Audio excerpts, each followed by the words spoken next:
Under a California Supreme Court decision, California may start once again executing inmates on death row. KSBY News reporter Fabiola Ramirez joins us now live with the controversial ruling. Fabi? While the Supreme Court has given the okay to move forward with Proposition 66, justices say they cannot force none of the state courts on what decision they make when it comes to the death penalty appeals, and especially when it comes to that 5-year deadline.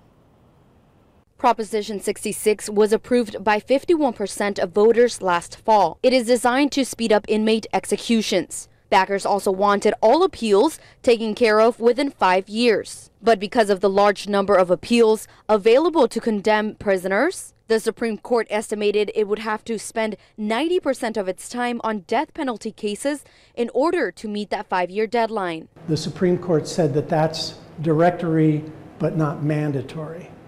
And what that means is if it doesn't happen within the 5 years, there's no real penalty for failing to get it done in that time. Criminal defense attorney Scott Taylor says making the deadline advisory and not mandatory gives courts time to carefully review the appeal of the death row inmate to avoid the execution of an innocent person. I'm extremely uncomfortable with speeding up that process and removing procedural safeguards when already we've seen just in the last 40, 50 years 159 people that were exonerated, 3 from California.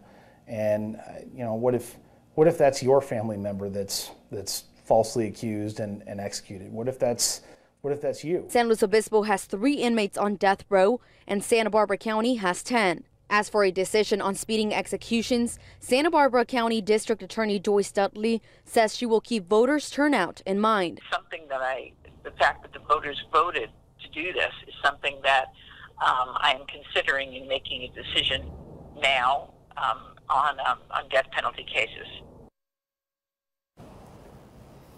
California has not executed an inmate in more than a decade.